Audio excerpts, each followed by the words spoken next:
Tentang website e-commerce saya dengan menggunakan Laravel, dan saya akan menjelaskan tentang ada apa aja sih di Visual Code saya.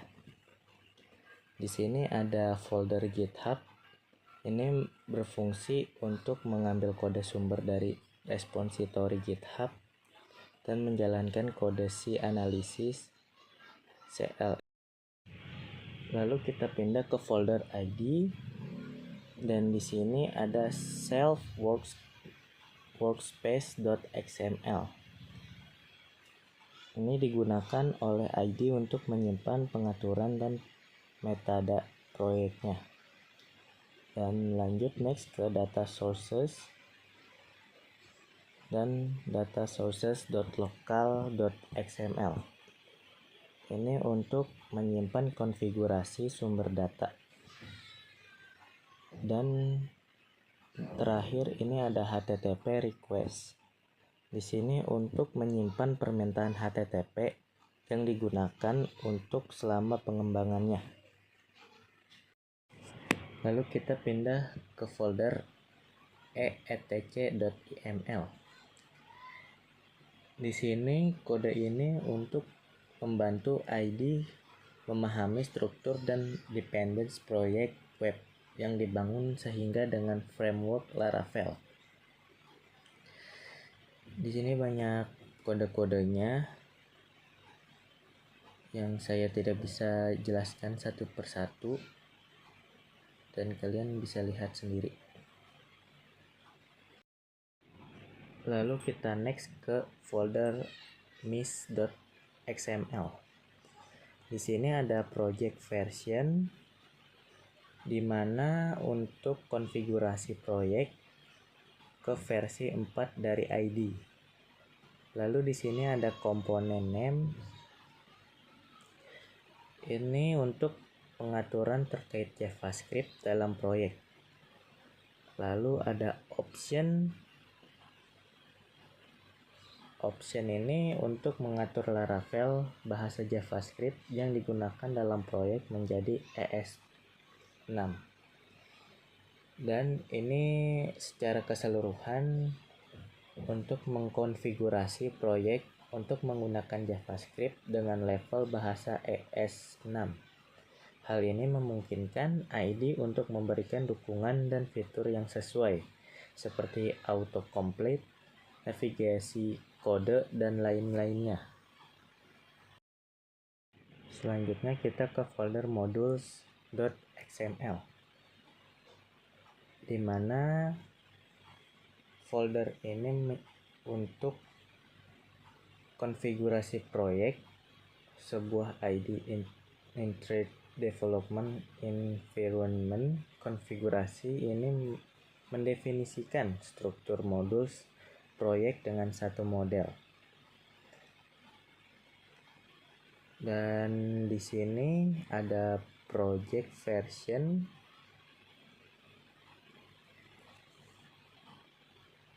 karena ini menggunakan plugin browser atau Bing Web Search, karena konfigurasi file atau URL sudah disediakan dalam struktur JSON yang sudah disediakan. Kita pindah ke file php.xml. Di sini kita menggunakan version 1.0 dan komponennya Mesh Detectory Option Configuration. Lalu option transferred value kita true, dan komponen PHP configuration, dan option name-nya sama, transferred flu-nya true, dan komponen name PHP configuration kita menggunakan highlight level value-nya warning, dan option name transferred value true. Ini berfungsi untuk proyek yang menggunakan ID insert development environment yang tertentu. Lalu kode yang kita cantumkan di bawah ini yang saya tidak bisa jelaskan satu persatu, dan berfungsi untuk menyambungkan salah satu di antara kode-kode di atas XML ini. Oke, next kita ke phpunit.xml.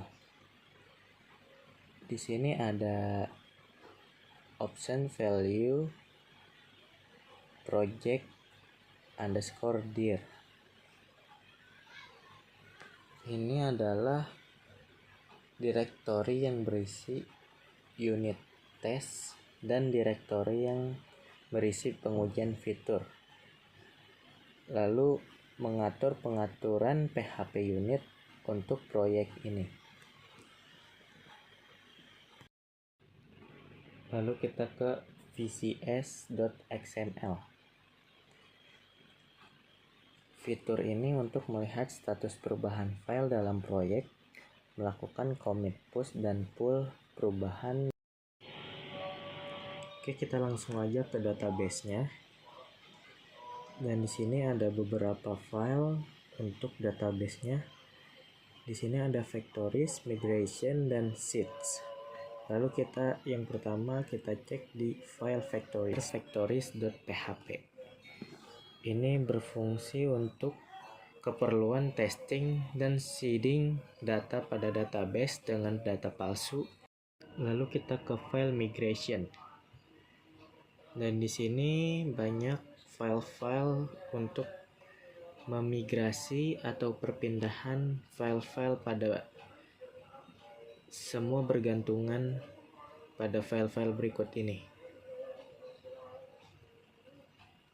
Seperti create product, post, message, shipping, order, cards, notification, dan lain-lainnya.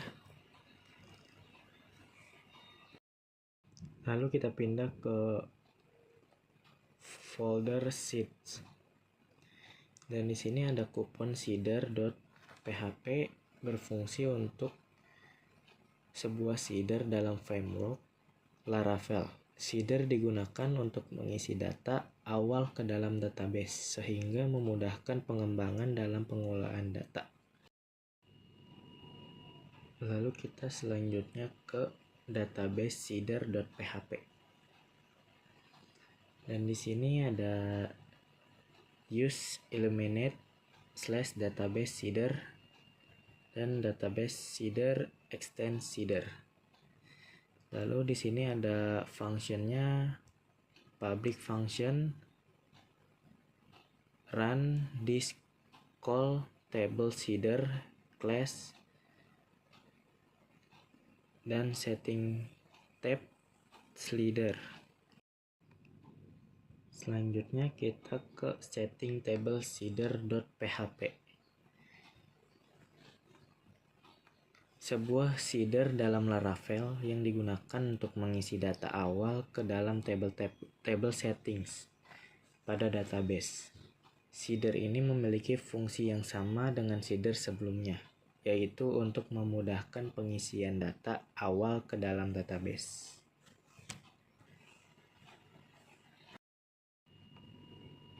Lalu selanjutnya kita ke user table seeder.php. Ini berfungsi sebuah seeder dalam Laravel yang digunakan untuk mengisi data awal ke dalam table users pada database.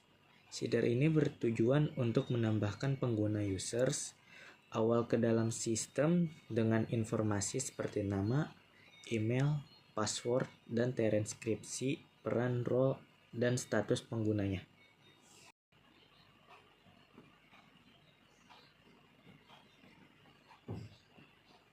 Kita langsung ke git nor. Di sini ada SQLite dan SQLite Journal. Lalu di bawahnya ini ada eShop.sql. Di sini ada PHP admin SQL DAM karena saya menggunakan PHP admin sebagai database. Dan di sini ada HTTP www.phpMyAdmin. Lalu di sini ada set SQL mode no out value on 0. Lalu di sini ada create table banner untuk menampilkan banner pada website e-commerce saya. Lalu di sini ada create table brand. Ini berfungsi untuk daftar nama-nama brand pada di web e-commerce saya. Lalu di sini ada cards. Cards ini untuk memposting apa aja yang ada di web e-commerce saya. Lalu ada categories. Di categories ini seperti barang-barang yang mana terbaru dan mana yang tidak, dan apa aja sih yang ada di kategoris itu, seperti diskon dan lain-lainnya. Lalu ada file jobs. Di sini ada file jobs berfungsi untuk siapa aja yang bekerja sebagai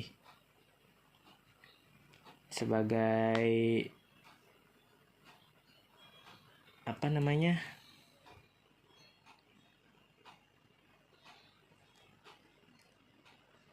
Ya seperti itulah. Lalu ada create table message. Ini untuk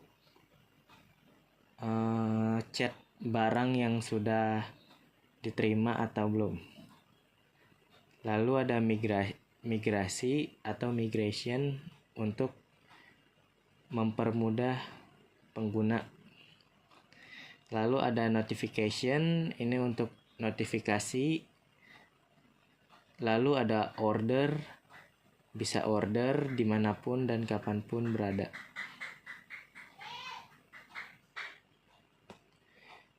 Lalu ada password reset, dan di sini ada post dan lain-lain sebagainya.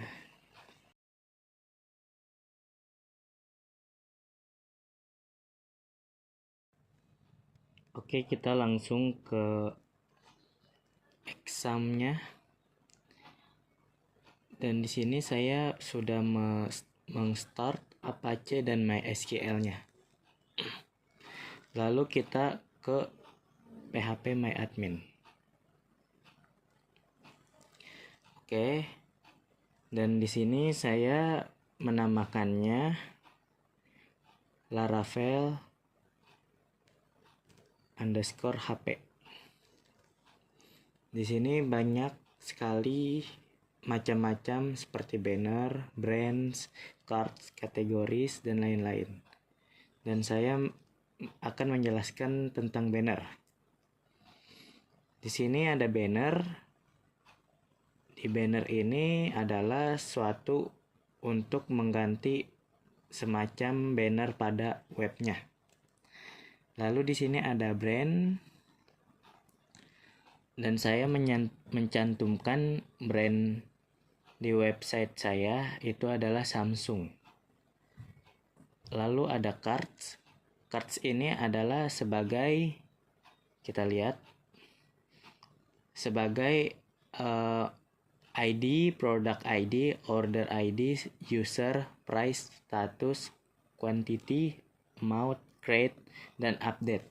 Di sini kita untuk mengatur seperti user, harga, dan status aplikasinya. Lalu kita ada kategoris.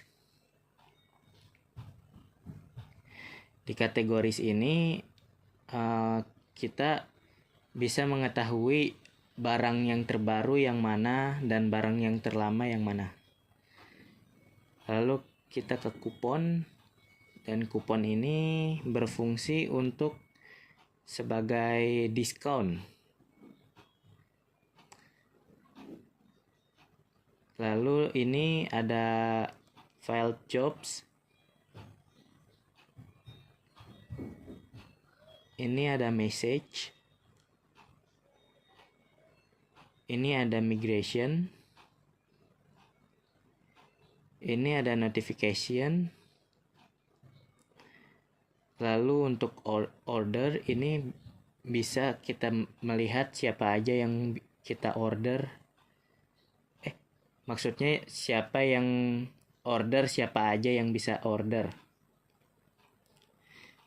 Lalu password. Di sini ada email, token, dan create _ add. Lalu ada post.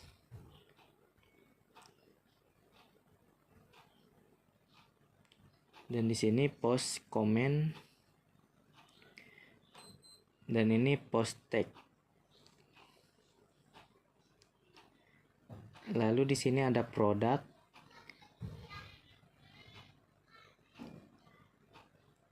Di sini ada product reviews.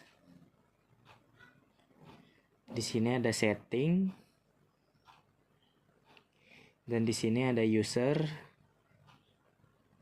Dan di sini ada Bevan sebagai admin, user sebagai admin, dan semacamnya. Terus ada catatan atau wishlist. Ini mengatur untuk ID product ID, card ID, user ID, price, quantity, amount, create, and update. Lalu kita langsung ke websitenya. Oke, ini adalah tampilan websitenya. E-commerce HP. Di sini adalah tampilan home-nya. Lalu ada di About Us.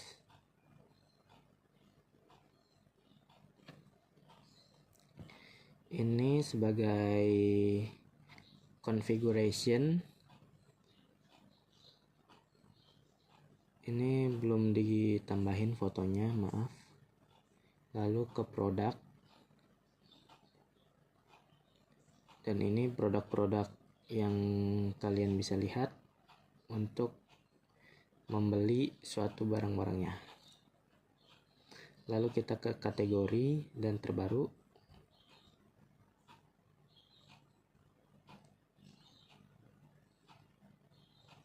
Oke, lalu ke kontak us.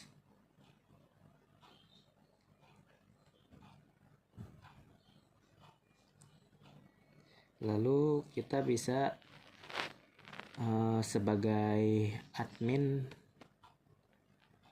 kita logout.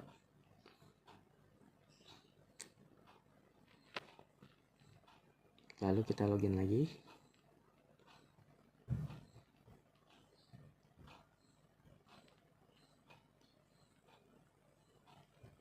Kita daftarkan email, lalu passwordnya 123456778. Lalu kita login.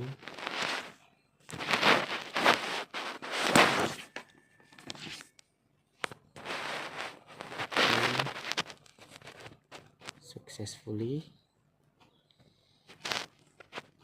Kita ke dashboard.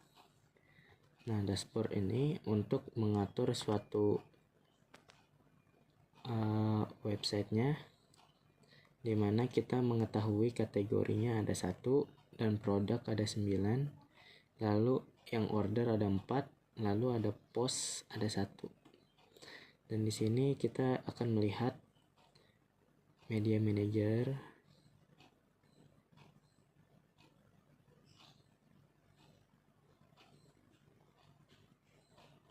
Oke, ini ada banner. Nah, ini banner. Lalu kita ke produk. Oh, produk bukan di sini. Kita menambahkannya di localhost-nya. Lalu ada order dan reviews, post, kategori, text, comment. Lalu kita ke user. Nah, ini adalah user-usernya.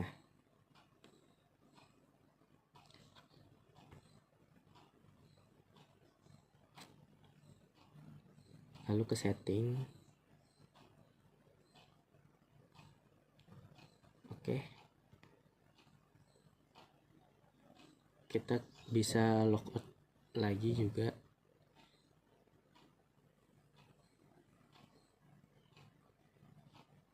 Oke, sukses. Oke, segitu aja website yang saya bikin.